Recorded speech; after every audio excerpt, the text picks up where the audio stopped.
welcome to the A Train Sports Talk Podcast. Can you believe it? I'm not adorned in my own brand. Can you believe that? I am not adorned in the A Train hoodie. Just because I'm getting my T-shirt this weekend. I'm also sending one out all the way out to Garden City, Kansas, to a very talented individual in the name of Maya Hannigan. She was a guest on my show not too long ago, so I'm gonna make sure that she get her shirt as well too. And that's how the train rolls. You, you become a guest on the show, get a shirt. Take the ride, get a shirt. These shirts will be available, but for everybody else, they will be available for sale. Today the train ride is going to take a different twist. Uh, I still have a lot of postseason lists to get through, such as all teams, all classifications. Uh, but what I'm gonna do today, when I say I'm gonna do something different, it is going to be something different for sure. I am going to take a look at some players to watch in baseball. Take a look at 5A. And I know the baseball season is already started. And then I'm going to talk about something that is kind of bugging me. And I know I differentiate this podcast video stream from my other podcast, which is In the Zone. But some things just, I don't know if it really has to be addressed, but I am going to try to pull that up because, and I really don't even want to say this man's name, but I'm going to say it anyway. Jason Whitlock. Because as you all know, we just recently wrapped up college basketball season. And of course, Duke got knocked off by Houston. And let me just tell you, well, first of all, I want to do this shout out real quick. I want to say, in case I haven't done it, I'm going to do it now while it's on my mind. I'm looking at this. I want to say a shout out to the Gatorade State Player of the Year on the boys' side, which is Keaton Wagler. And on the girls' side, hands down, by the way, Keaton Wagler, Illinois bound, from two-time state champion Shawnee Mission Northwest. And on the girls' side, from Blue Valley North, went to school with her dad. She's KU bound, Jalea Davis. Let's give it up for these young people.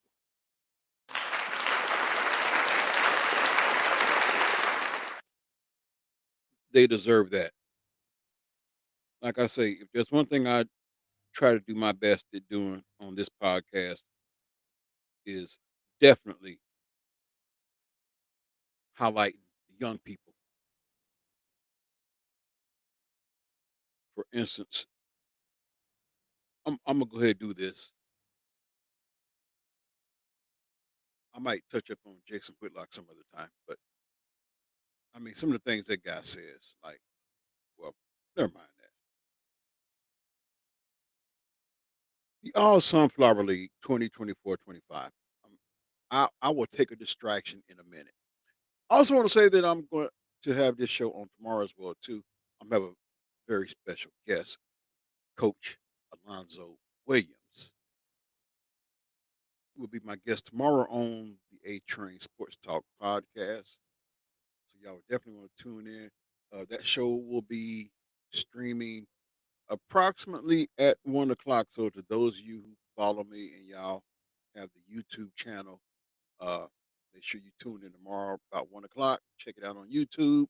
Check it out on Twitch TV, Riverside FM. If you got the guest link, you can tune it in. I would really appreciate some feedback in the comment section. Uh, what I want to do is take a look at the All Sunflower League, and this is actually on the guys' side. So, Player of the Year hand down, Keaton Wagner, Shawnee Mission Northwest. Sophomore of the Year, Connor Kerrigan, Shawnee Mission South. Freshman of the Year, Joey Dooley, Lawrence. And Coach of the Year, Brett McFall, Shawnee Mission South. Now, I do have question. Well, how is the voting done? Because just like even on the girls' side, I've seen some coaches of the year, and I'm not knocking the fact that they're coach of the year. I was just wondering how the voting is actually done on that. I guess the guy I would like to talk to about this is Robert Kelly. He explained something to me that made sense, but at the same time, excuse me, but at the same time, I'm still intrigued by how that voting is done. But it's not for me to question right now. Uh, so we're looking at first team here in the All Sunflower League. Uh, Nick Anderson, senior from Olathe South. Carter Capers, senior, Mill Valley. Sophomore of the year, Connor Kerrigan, sophomore, Shawnee Mission South. Reese Riddell, junior, Mill Valley. Ethan Taylor, junior, Shawnee Mission Northwest. And there's a lot of question is as to will he return next year or will he be at a prep school?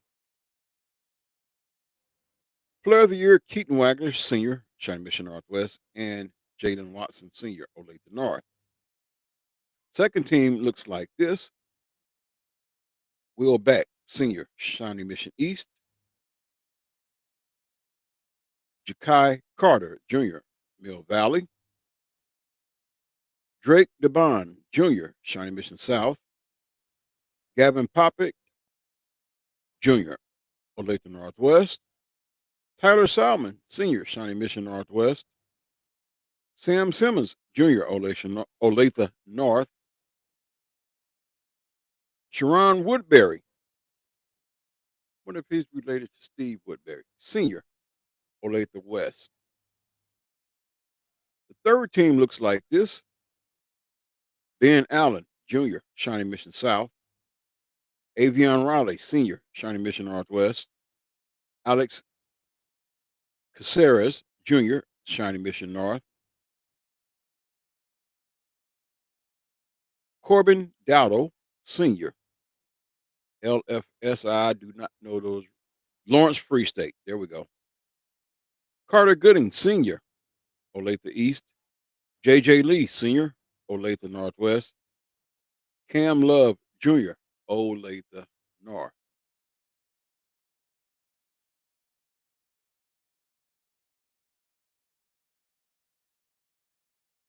And there you have it. First team, second team, and third team. The All Sunflower League. Now,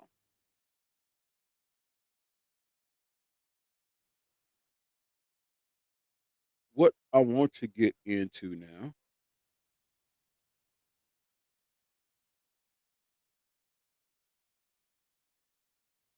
I want to get into this story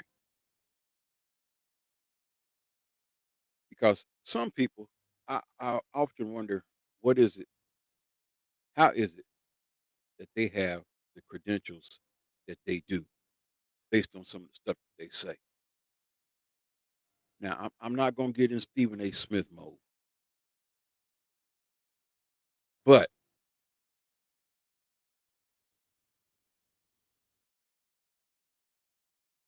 before I go there, I told you I was going to look at some of these baseball news. So, Class 5A baseball players to watch. Let me get into that. Maybe it's not meant for me to talk about that guy because I might say some words that will have you questioning me, my integrity, and that's the last thing I want to do is furnish the stick for somebody to whip me with.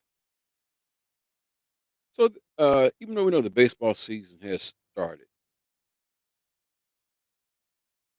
the Class 5A baseball players to watch in 2025, I want to give this to you because I think these young men are more deserving than anything I could say in regards to Jason Whitlock and some of the moronic statements that he made.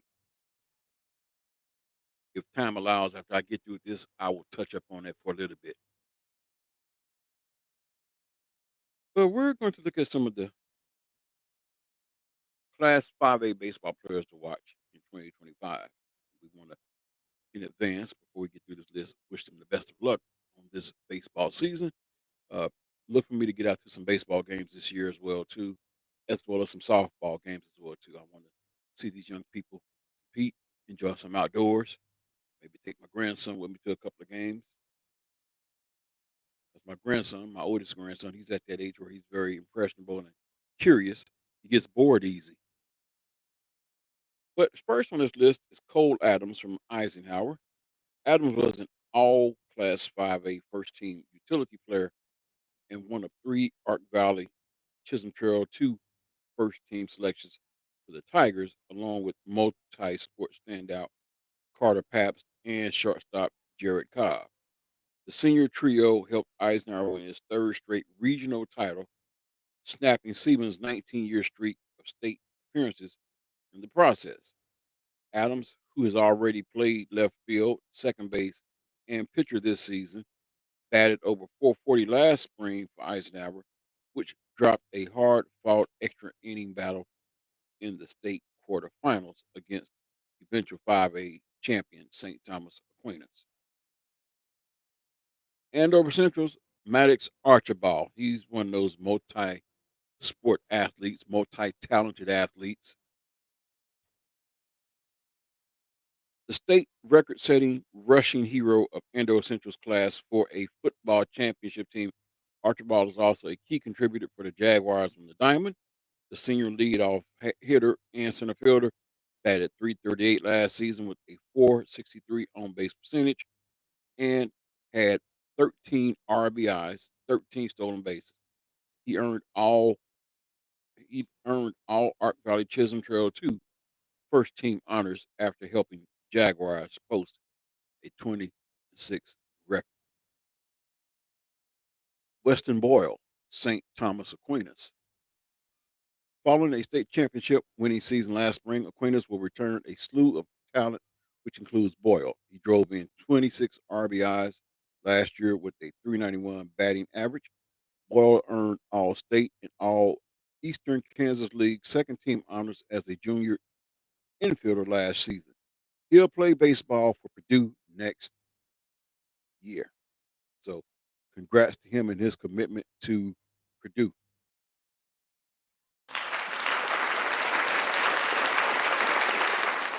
Axton Brewer, Seaman.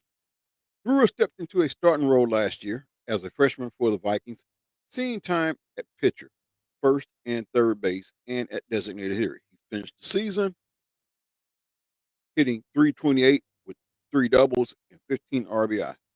He earned second team All United Kansas Conference honors and was an honorable mention in all Class 5A pick.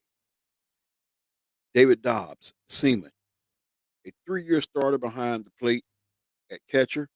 Dobbs has handled pitching staffs that have traditionally been the strength of Siemens programs throughout the years.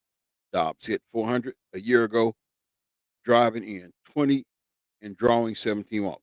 He earned first team All United Kansas Conference honors and was a first team All 5A selection as well. Ryan Hooks, Kansas City, Washington. Hooks posted a 519 batting average with 27 hits, 29 RBIs, and 21 stolen bases for Washington last year. He gives the team versatility relief pitcher, as a lefty relief pitcher who starts games either at first base or in the outfield. He struck out 34 batters and only allowed 18 hits, all singles, with a 5.01 ERA across 110 batters faced. In the field, he had 66 putouts and 76 total chances with just 3 errors. Hooks earned Meadowlark All League first team honors last season. Crew Hunfeld, St. Thomas Aquinas. As Aquinas adjusted to a new coach in Rick Sabat's first year at the helm, Hunfeld proved to be a reliable force at the plate as the Saints won a state title last spring. Hunfeld hit 6 home runs and drove in 32 RBIs last year. He earned All State and All EKL first team honors as a designated hitter during his junior campaign. Hohenfeld, a University of Kansas commit, will play outfield for the first time this season. Here's another multi-sport standout, Jace Jefferson, Andover Central. The multi-sport standout, Jefferson had a solid junior season on the mound and in the field last year for Central, earning all Ark Valley Chisholm Trail 2 first team as a pitcher and second team at short. He posted a 5-1 record with a 1.56 ERA in just over 40 innings to help the Jaguars to a 20-win season. A 3-time All-League first team selection, Jefferson also batted .369 with 13 RBIs last spring.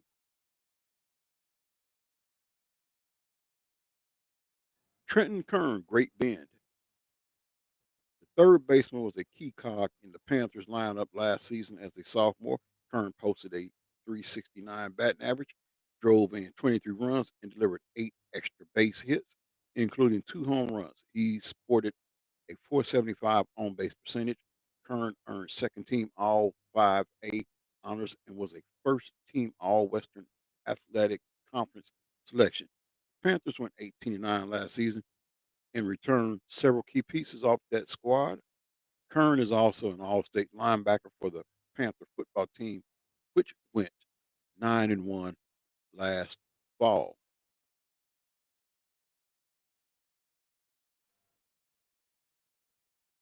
Isaac Lagar, Bishop Carroll. Lagar, a right-handed senior outfielder, helped Bishop Carroll return to the Class 5A state tournament last season by hitting .333 with 2 home runs and 22 RBIs. An all Greater Wichita Athletic League second team selection, who also earned all 5A honorable mention. Lagar had 10 hits for extra bases last spring and scored 29 runs. Lagar opened this season batting third in the Golden Eagles order. Braxton Martin, Bishop Carroll. Martin was one of 2 Carroll pitchers along with staff ace Shane Holman, who earned all Greater Wichita Athletic League first team honors last season. While Holman, also an all 5A selection, is pitching for Butler Community College now. The right-handed Martin is back after recording 42 strikeouts as a junior. Also, infielder Martin batted .380 with 11 RBI as Carroll qualified for state and posted a 22-6 record. And what I'm going to do, I'm going to bring this list to a close. There is more to this list. I will pick this list up tomorrow as it is getting close to time for me to get ready for work. But this is just a little snippet of things to come. Like I said, tomorrow I will have Coach Alonzo Williams on the show tomorrow. Uh, I'm glad I had this distraction because some of you could probably tell that I was visibly bothered by some of the things that one Jason Whitlock said. I'm gonna just give you a backdrop because when I do break that story to you, some of you probably heard of it. But those of you who followed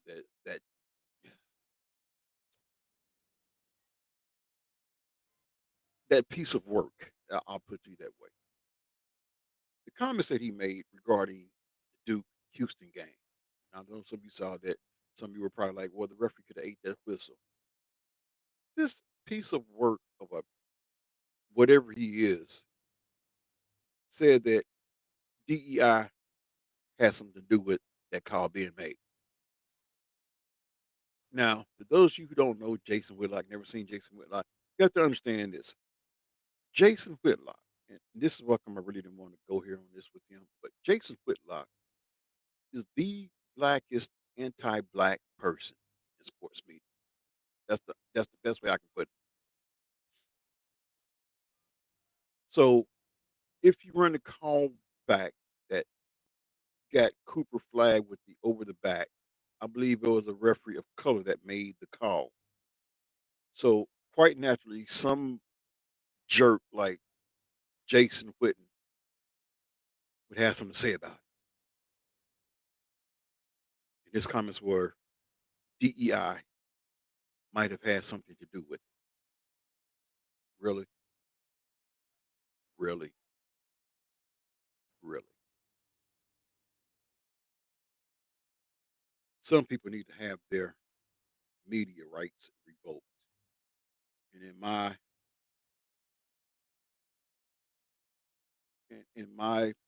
from my point of view, Jason Witten is not what's good for business.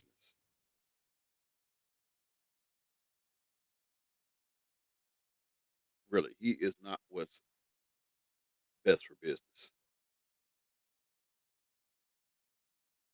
I mean, Stephen A. went off on him,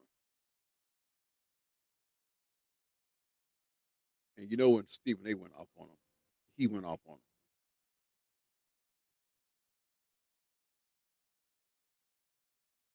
So that's my take on Jason Whitlock.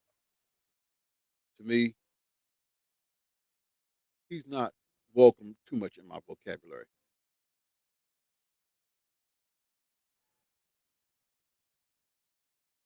But what I'm going to do, I'm going to bring things here to a close, bring this train into the shop, into the station, get myself prepared to go to work.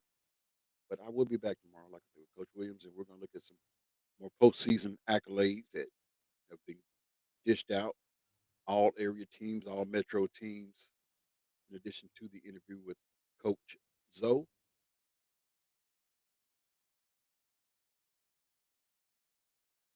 And want to wish these young men whose names were mentioned best of luck. Like I say, I will finish up that list tomorrow as well. And I hope you have enjoyed today's programming. I want to send a shout out to Prep Girls Hoop Scout Robert Kelly. Also, those of you who continue to watch and support me, I want to say thank you. I applaud you.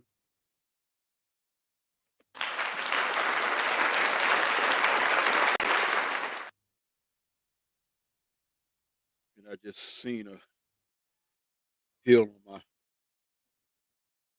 message. Robert Kelly's already asked me where is it, so I'm going to have to send him that link so he can enjoy watching the program tomorrow. But I'm getting ready to get up out of here. I've said that probably about 10 times already. So until the next time, take care of yourself and each other. Have a blessed evening, wherever you may be, wherever you may be watching this at. Share it, follow, hit the like button. Like I say, we're streaming not only just on Riverside FM, but also on YouTube and Twitch.tv. So until tomorrow, be blessed, be a blessing. Out.